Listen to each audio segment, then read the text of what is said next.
Here's everything that you should know about your Philippine passport. Yung bagong passport natin sa Pilipinas, with this logo, it just means that it is a machine-readable passport. So, if you're going to open our passport, ang first page natin or yung second page natin where nandun yung mukha natin, passport number and all of the different details, meron rin siyang barcode sa baba. Etong barcode na to, importante yan because yun yung sinascan ng mga immigration officers whenever we reach to that country that we're going or even pag alis natin ng bansa sa Pilipinas. Ito rin yung page na to ang sinascan natin sa e-gates natin or if ever mga e-gates sa ibang bansa. Also, don't forget na pirmahan mo rin ang page 3 na lagda portion dito.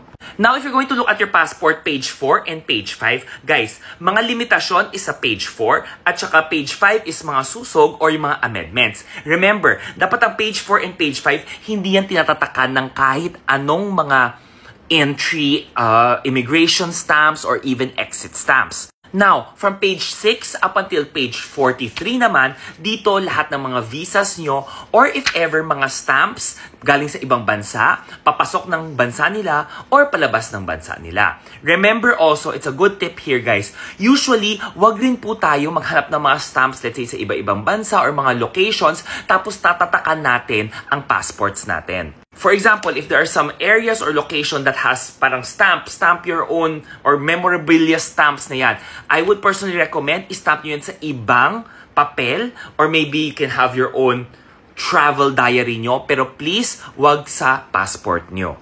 Now, bago ka lumabas, di ba mag-travel internationally, don't forget that your passport validity should be at least 6 months bago ka lumabas sa bansa natin. Remember guys, yes, technically hindi pa expired yung passport mo, pero maraming bansa, kadalasan, pag less than 6 months na yung passport mo, hindi ka na nila papalabasin ng Pilipinas at hindi na rin tayo papapasukin sa bansa nila. So make sure that alam mo lagi yung expiry date ng iyong passport.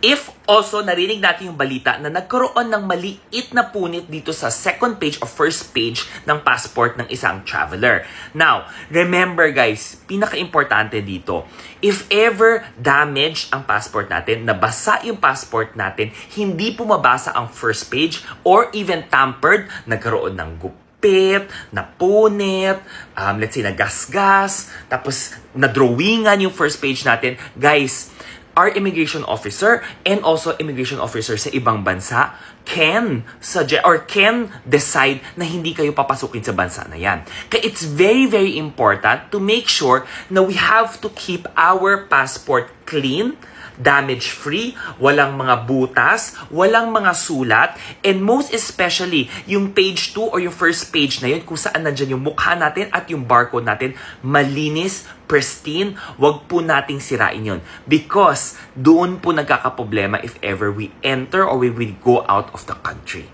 Kaya guys, kahit na wala tayo or we're not traveling, make sure that you keep your passport pristine.